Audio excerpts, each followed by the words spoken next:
आपण स्वयंपाक करतो त्यासाठी वेळेची बचत व गॅसची बचत होऊन कमी वेळात स्वयंपाक कसा बनवू शकतो त्यासाठी काही सोप्या किचन टिप्स आणि ट्रिक्स. 1. डाळ तांदूळ कुकरमध्ये लावताना प्रथम धुवून 30 मिनिटे पाणी घालून ठेवा, मग कुकरमध्ये ठेवा. त्यामुळे वेळ व गॅसची बचत होते व स्वयंपाक लवकर बनतो.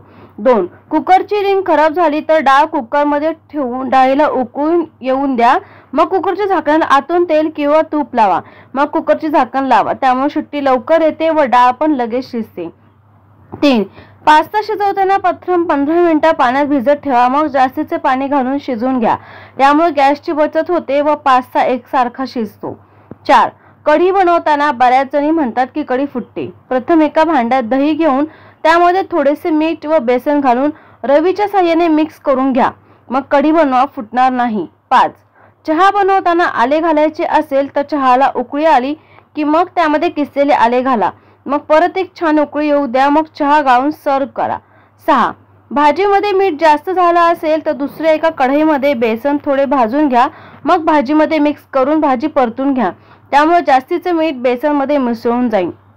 7. लिंबू थोडा वेळ गरम पाण्यात बुडवून ठेवले तर कापल्यावर लिंबामधून जास्त रस निघतो. 8. जर भाजी थोडी जळली व भांड्याला खाली लागली तर 2 चमचे दही घालून मिक्स करावे. त्यामुळे भाजी खाताना करपट वास येत नाही. 9. भात शिजत असताना त्यामध्ये 2 थेंब लिंबू रस घालून मिक्स केल्यास भात छान मोकळा होतो, चिकट होत नाही. 10. कांदा फ्राय करताना कांद्याला थोडा लिंबू रस लावून फ्राय केला तर छान गुलाबी रंग येतो. 11. मेथीचा कडवटपणा कमी करण्यासाठी पाण्यात थोडे मीठ घालून त्यामध्ये थोडा वेळ ठेवा, मग बाहेर काढा. 12. नूडल्स उकळत्या पाण्यात घातल्यावर शिजल्या की मग त्यामध्ये थोडे थंड पाणी घाला. त्यामुळे त्या एकमेकांना चिटकत नाहीत. 13. जर रस्सा भाजीमध्ये पाणी जास्त झाले तर त्यामध्ये थोडे बेसन भाजून टाका किंवा ब्रेडचा चुरा टाकू शकता. 14.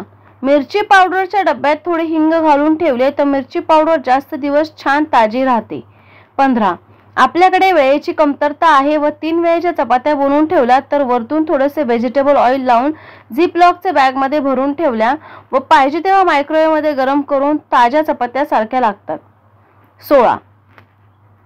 पालकची भाजी बनवताना त्यामध्ये 1 चिमूट साखर घाला, त्यामुळे पालकचा रंग बदलणार नाही. 17. दुधी भोपळ्याचा हलवा बनवताना त्यामध्ये थोडी मलाई घातली तर त्याची टेस्ट लागते. व्हिडिओ संपूर्ण पाहिल्याबद्दल खूप खूप धन्यवाद. वरील टिप्स उपयोगी व महत्त्वपूर्ण वाटल्यास चॅनलला लाईक, कमेंट व शेअर करा. अशाच नवनवीन टिप्ससाठी चॅनल सबस्क्राईब करून सपोर्ट करा. धन्यवाद.